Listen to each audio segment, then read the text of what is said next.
Bonsoir Frédéric Danry. Bonsoir Mélanie. Vous êtes journaliste, spécialiste des questions environnement et vous êtes l'auteur de ce petit livre qu'on va vous découvrir avec vous. Ça s'appelle Alors ça roule, voilà. C'est aux éditions Delachaux et Niestlé. Illustré par Red. Illustré par Red, effectivement, il y a plein de schémas et de dessins et de croquis savoureux dans ce livre drôlatique, je le disais, et en même temps l'occasion de faire le point sur plein de questions liées au transport et peut-être aussi tordre le cou à plein d'idées reçues. On va le voir avec vous. Essayons d'en sourire. Oui. Essayons d'en sourire, exactement. Simple aujourd'hui. Et c'est l'occasion, voilà, de faire le point sur la grève à la RATP qui a immobilisé une bonne partie des Franciliens depuis ce matin. Ils ont dû redoubler d'ingéniosité pour se déplacer. Et d'ailleurs, on a de la chance que vous soyez sur notre plateau et à l'heure, puisque nous sommes en direct. Beaucoup ont découvert ce qu'on appelle de façon un peu mystérieuse les nouvelles mobilités ou les mobilités douces. Alors peut-être on peut commencer, Frédéric Danry, par ce qu'on entend par ce jargon, les nouvelles mobilités. C'est quoi ? Ah bah c'est rien de très nouveau, c'est les mobilités qui font pas vroom, qui font pas de bruit et qui sentent pas mauvais. Donc c'est toutes celles qui n'utilisent pas de moteur à combustible, donc c'est la trottinette, c'est la marche à pied, il faut pas l'oublier, c'est le vélo. Et on peut étendre jusqu'à un meilleur usage de la voiture, c'est-à-dire au lieu d'être tout seul, on est 2, 3, 4. Voilà, c'est ça les nouvelles mobilités. On n'a rien inventé du tout, on redécouvre ce qu'on faisait avant qu'il y ait la voiture en fait. Oui, on le redécouvre de plus en plus. Alors aujourd'hui, évidemment, tout le monde se rue sur les trottinettes, les vélos, le covoiturage, vous le disiez. Mais plus généralement, est-ce que c'est un vrai phénomène, une vraie tendance de fond, ou est-ce que c'est un peu un effet de mode ? Non, il y a une vraie tendance. Il y a une vraie tendance liée aux questions d'environnement, liée à la question du coût de la voiture. C'est quand même en moyenne pour une voiture neuve, c'est 8 000 € par an. Pour un francilien, c'est beaucoup. En même temps, c'est quand même très citadin. C'est ça. Pour l'essentiel du territoire, l'essentiel des gens qui nous écoutent et qui nous regardent aujourd'hui, la voiture, elle est indispensable. Et vous pouvez faire tout ce que vous voulez, la trottinette, la planète, etc., la santé publique. Non, ça reste la voiture parce qu'il n'y a pas d'autre choix. Vous dites, la grande question, finalement, pour que ça puisse être le plus accessible possible, le plus utilisé possible, c'est ce qu'on appelle les ruptures de charge, donc les changements, c'est ça, de transport. Il faut qu'il y en ait le moins possible pour qu'on ait envie de lâcher sa voiture. Alors, la rupture de charge, c'est pas compliqué. C'est vous prenez un RER et puis vous prenez le métro. Mais entre le RER et le métro, il y a 100 mètres, il y a 200 mètres. Où vous arrivez au bout du tramway, puis le bus ou la station de covoiturage, elle est à 500 mètres. En fait, on a étudié entre 100 et 300 mètres à faire à pied. En perte de temps, on perd les gens.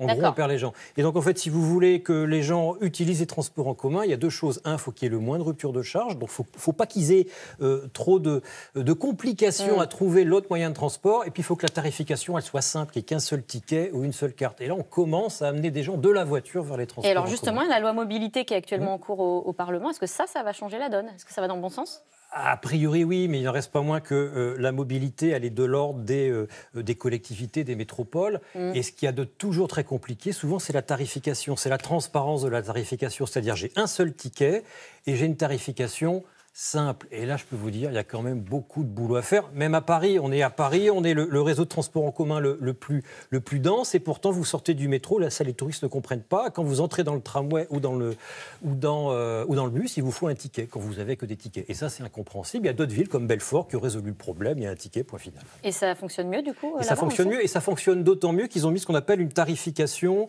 Alors, j'ai plus le terme en tête. C'est, en gros, vous ne vous préoccupez pas du tarif. Vous entrez, vous saisissez votre adresse, vous mettez un compte et vous êtes tarifé au meilleur tarif possible à la fin du mois. Donc, en fait, vous payez toujours le tarif le moins cher. Bon, en attendant, il y a quand même toujours 70% des Français qui vont au travail en voiture. Comment est-ce qu'on peut faire sans ? On parlait du covoiturage. Est-ce que ça, c'est la solution la plus efficace ? Parce que vous parlez du coût aussi, c'est ce qui coûte quand même très peu cher. 0,065 centimes du kilomètre, c'est ça ? Kilomètre, c'est ça en covoiturage. Et du coup, comme ça, parce que ça monte quand même en termes de part de marché, ça a inspiré le Ouigo de la SNCF. Quand vous regardez le prix au kilomètre, on n'est pas loin de ce prix-là. Ouigo, c'est les trains low cost c'est les trains de low la cost, SNCF. Pardon, oui, j'aurais dû le dire. Ça veut dire que le covoiturage commence à devenir un concurrent potentiel, et un concurrent réel sur Paris-Lyon, par exemple, de la SNCF. Donc oui, dans l'idéal, c'est parfait. Au lieu d'être, on sait très bien que si on augmentait de 10% la densité de personnes dans une voiture, c'est-à-dire une personne de plus tous les 10 jours, a priori, il n'y aurait plus de bouchons. Mais une fois qu'on a dit ça, comment on fait dit, il faut changer les habitudes. Il faut changer les habitudes. Mais en même temps, les horaires sont éclatés. Trouver aujourd'hui 2 personnes qui ont exactement les mêmes horaires et qui partent et qui reviennent au même endroit, c'est de plus en plus difficile. Il n'y a pas vraiment de solution. Et puis alors vous dites vous-même, la voiture c'est le dernier lieu de liberté, c'est aussi ce que finalement disaient les gilets jaunes au gouvernement. Est-ce que ça, on a tous envie aussi de partager notre voiture ? C'est l'intimité, c'est la nouvelle pièce pour la maison, c'est une autre pièce de la maison et en plus on y est bien, on est chez soi. Donc toucher à la voiture, c'est toucher à l'intime. Le coercitif, les contraintes, ça pourrait marcher ? De toute façon, il n'y a que ça. Et c'est vers ça qu'on va en ville. On y est déjà à Paris, c'est emmerder le plus possible la circulation automobile en rajoutant des pistes pour le vélo, en facilitant les trottinettes électriques, parce qu'on va y arriver, trottinettes électriques sur la route, dès lors qu'elles seront bridées à 25 km/h avec un casque, c'est emmerder le plus possible la voiture, malheureusement. Ça, c'est assez étonnant d'ailleurs de votre part, puisque vous êtes plutôt quelqu'un, je crois, qui aimait bien faire de la trottinette. Et c'est vrai, vous dites... Alors, il y a beaucoup d'idées reçues.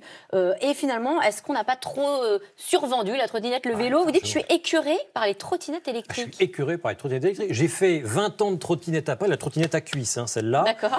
Ça me faisait mon petit sport, j'étais tranquille. Et quand je vois le comportement de cette nouvelle clientèle sur les trottinettes électriques, je me dis, non, je ne peux plus être assimilé à ça, parce que c'est sans pitié, quoi. Pourquoi l'anarchie ? Il ne respecte rien. Mais c'est quand même moins polluant. Moins polluant, oui et non, mais oui, c'est moins polluant parce qu'on a du nucléaire et de l'hydroélectrique, donc les électrons qui vont alimenter ces trottinettes, oui, n'auront pas émis de carbone. C'est moins polluant, mais c'est emmerdant sur la route. Socialement, c'est une catastrophe. Parce que vous savez très bien que les gens qui sont payés au lance-pierre pour aller chercher les trottinettes sur la voirie et les alimenter chez eux ne sont pas payés du tout. Donc c'est une catastrophe à tout point de vue. Et puis c'est surtout le comportement qui n'est pas normal. Et alors vous n'êtes pas plus compréhensif avec les cyclistes. Je vous cite dans votre livre. Alors là, vous allez droit au but. Les cyclistes sont devenus de bons gros beaufs. Et vous les citez. Sur mon vélo, je me sens fort car je sauve la planète.